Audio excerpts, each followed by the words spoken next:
Hey there, friends. Here's another little one of a PigCast, if you want to call it that.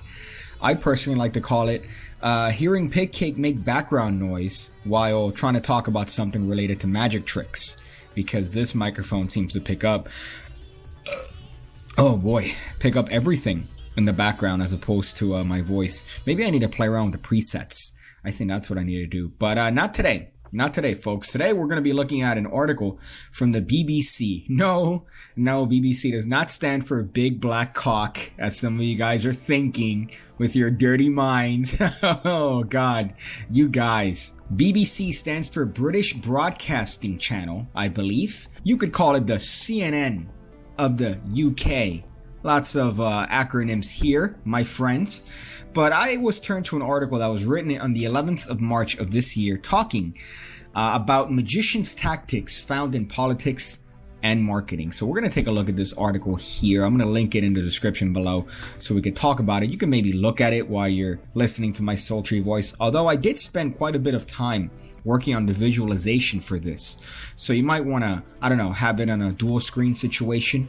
Make it look like you're editing some code or something. I remember back in college, you would walk into the computer area and there was this guy wearing fingerless gloves, and he was on 2 computers simultaneously typing. 3 actually, because he had 2 laptops on his lap, and he had the computer that was provided to you by the college directly in front of him. And he was wearing fingerless gloves, and he seemed to be typing on both computers at the same time. I don't know if my memory of this is accurate, but that's how I see it. Anyways, this article is titled Magicians' Tactics Found in Politics and Marketing, and it starts like this. A study from the Goldsmiths University of London says psychology used by magicians to deceive audiences can also be used to influence consumer choices. Magic tricks use powerful tools to control behavior, says the researcher. The psychologist looked at how tricks create an illusion of choice when the audience has no real control.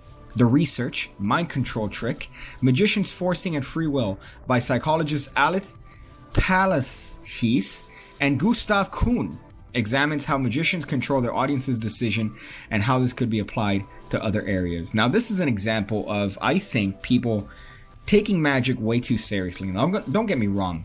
All right, I'm a huge fan of magic. Obviously, I've been doing it for 21 years. My entire livelihood is based on card tricks. It's based on card tricks in the Pigcake Magic Academy, of which you should check out. Link is also in the description below. However, it's not that complicated. Every time I hear a magician mention the fact that they're self-taught or some other aspect about how complicated it is to learn magic, I cringe on the inside of my body, because it's really not that hard. And it should be the other way around. Here it says that these magic tricks and these tactics that are available to magicians are being used by politicians and businessmen. No, it's the opposite.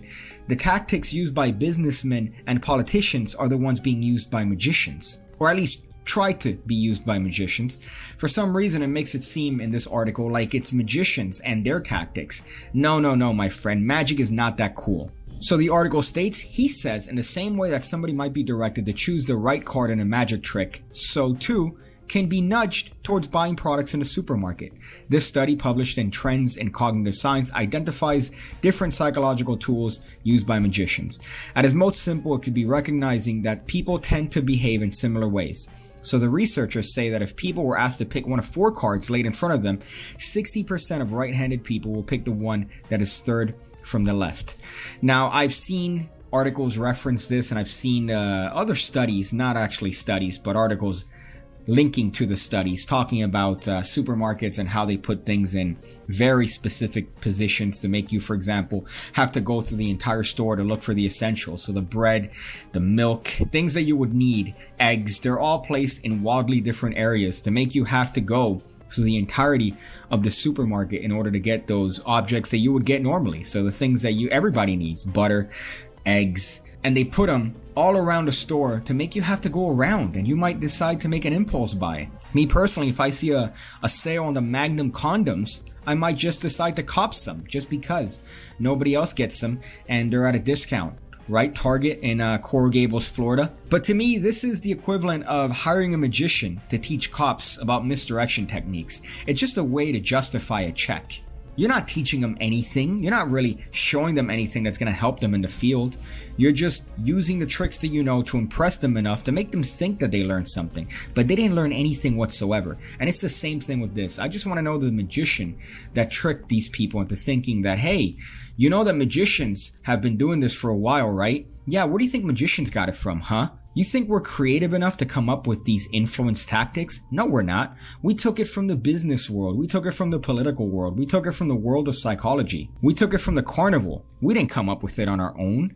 We're not that smart. The article has a little section here called Illusion of Choice that reads, there's also the so-called equivoque used by magicians where the audience believes they are making independent decisions during a trick, while in reality, nothing they do has any impact on the outcome.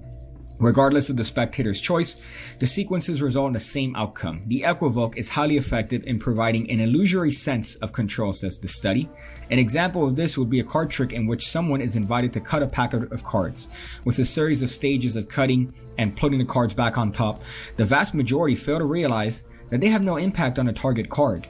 Dr. Kuhn says the magician's illusion of choice, playing on the need to feel and control, can be applied elsewhere to consumer decisions, online entertainment, or political debates. The truth of the matter is that this has nothing to do with magic and magicians, and honestly, the people that already do this can't learn anything from magicians other than card tricks. Online stores like eBay, Amazon, they've all been doing the same thing for years. They find refined algorithmic techniques to make sure that whenever you click on something, it's going to gear you to not only staying on the website, but buying more than you intended to buy initially. The article ends with a section on what they call political misdirection. Dr. Kuhn, part of the Magic Lab research team, says there's a growing interest in understanding how magicians' forcing techniques can be used to influence behavior.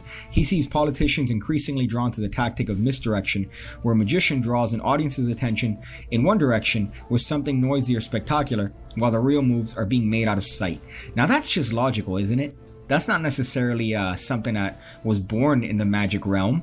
Everyone should know that no politician truly cares about you, and whatever they tell you overtly is for another reason. They might be telling you something that you might think sounds nice, but really, it benefits them in one way or another. It doesn't matter what side you're on, right, left, up, down, it's all the same thing. The one underlying facet that really joins this whole thing together is money. So yeah, you can make a comparison between magicians and their techniques and misdirection and politics and business, but you can't say that it's been inspired by magicians. The article continues to say, even if you know you're being misdirected, the problem is these principles are just incredibly effective and they still have an impact. Using techniques from magic to modify behavior can bring positive benefits, says co-author Alice Palachis.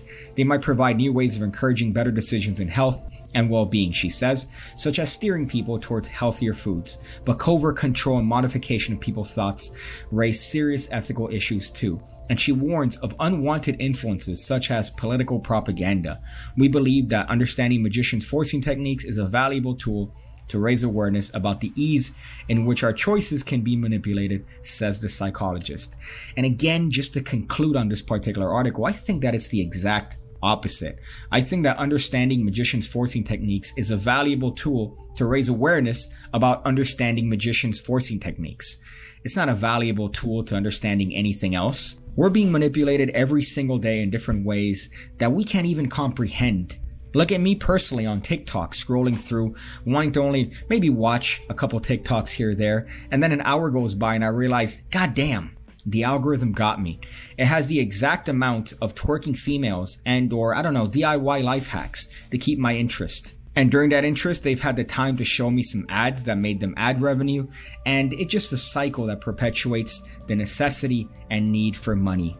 There definitely does seem to be an opportunity for income here for magicians that want to, approach a business, approach a political party and tell them, hey, I'm going to show you how magic tricks can show you how other people could be deceiving. And then maybe make some coin doing a seminar for a group of people at some sort of Hyatt. This reminds me of an episode of Penn and Teller Bullshit over, I think it was sensitivity training, and how there's a huge market, $1 billion business for these people that get hired by these businesses essentially to do stupid games and tricks and little puzzles in groups to show them the importance of sensitivity and diversity in the workplace. All you're doing is just trying to fit your puzzle piece in a puzzle where it doesn't belong. I'm going to leave the article in question here in the description below, but it's really not a big article. I've really mentioned the entire thing. I think I read it out loud for you guys. You don't even need to read the article. You could just listen to my soft, sultry voice talk about it and not have to give the BBC/news/education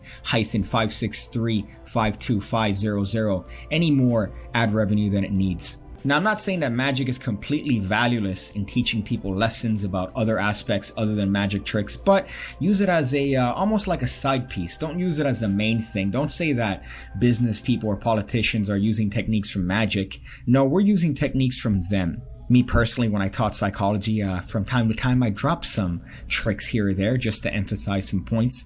But the more important part were the points and not the tricks themselves. So don't trick yourself, pun intended, into thinking that just because you know magic, it makes you a more perceptive person. If anything, it makes you more perceptive towards the magic trick.